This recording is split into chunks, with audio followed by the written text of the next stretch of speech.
What's going on, guys, and welcome to the channel. I'm Matt, obviously, or Snussycopen, whatever you know me for. But I actually have a fourth vehicle that I've always had that some of you don't know what it is. So today I'm going to reveal what that is. I've had this car. It was my first car.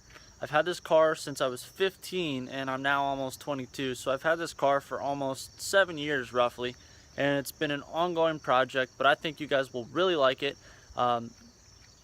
Some of you might be able to guess or look through my like Instagram page and see what it is, because I have posted it. I've kept it no secret, but in these videos I haven't really talked about it much. It was in my video about why I made a YouTube. I talked about it, but stay tuned, guys, because you're gonna find out today. Now, obviously, the first vehicle that you guys all know me for having is my 2004 Blah by WRX. I bought that a year ago.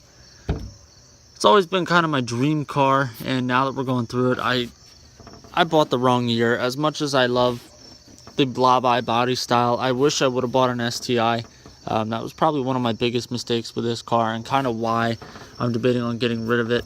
And whether we get a Duramax or we get, Duramax or another Subi, it's gonna happen. I want to get something a little bit newer, but this car has been awesome to me. I mean, I love the sound of a Subi, but I think it's time to move on and get something a little bit quicker and something that I will enjoy modifying more.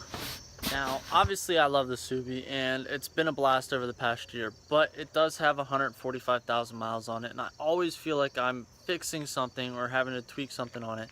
And with having a baby on the way, it's not that the repairs on the Subi are expensive. I would just much rather have a vehicle that's worth keeping in the long run. With it having 145,000 miles, I would much rather invest into a diesel truck with under 100,000 miles, and if I have to pay more, which obviously I will, for repairs on a diesel, I'll also have that vehicle for a lot longer. So that's kind of my thought process as to why I'm getting rid of the Subaru. So the next vehicle is a vehicle that I picked up when I initially found out that Cameron was pregnant. We wanted to get a vehicle that was quiet and automatic. Unfortunately, I hate automatics, but we wanted something that we kind of could use as a project, but it's family oriented and it's good for the kid. So I picked up a 2004 automatic Jetta for 900 bucks. It needs a cat and a tranny, but it's actually in the shop right now getting all that stuff fixed. So that will be our reliable family car. I mean, that thing runs like a champ. There's not very many flaws that you get out of a 2.0 motor. So now, it's not the prettiest vehicle out there. I mean, it's maroon. It's kind of a different color maroon, but for what we're going to be using it for, I think it's perfect. Alright, so now that we got our casual tap water, we're going to talk about the third vehicle, which the third vehicle has been on the channel quite a couple times. The Mark IV GTI. Now, I bought that when I was a junior going in to be a senior in high school. We obviously still have that. That's peaking at 24 pounds of boost and holding 21. That little piece of crap Volkswagen has put some pretty nice cars to shame, to be honest with you. It's got a stage 2 clutch. We built the trans. Pretty much all bolt-ons are on that. And that thing's still around today. And the cool thing is it has 2-step, no lift shift. So we'll go through a couple clips of that car and then we'll get into the big reveal.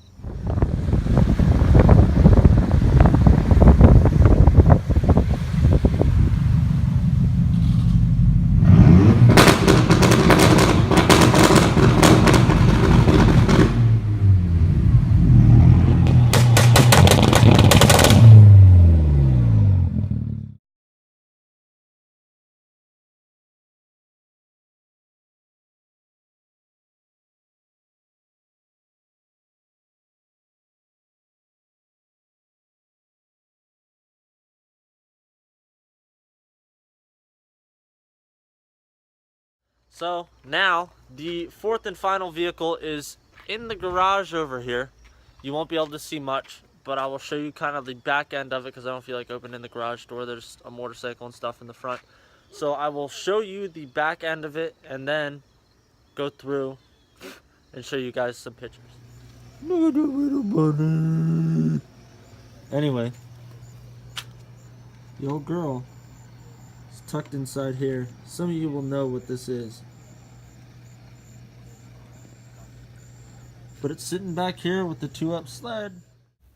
So I bought this car, hell, I think it was like 2010 or 2011. It was wrecked in the rear end, so we did a full restoration on it. Ended up cutting the rear out of another Camaro, welded that in, got that all together, put a skin on the rear quarter, and just ended up doing a full restoration of the car.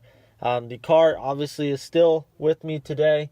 It's a garage queen, and it's only brought out really on special occasions because the amount of money that was put into it, I won't see out of it. If it gets totaled in an accident, I will not see that money back. So we just kind of baby it. That was a project with me and my dad, so like I said, that'll stay with me forever.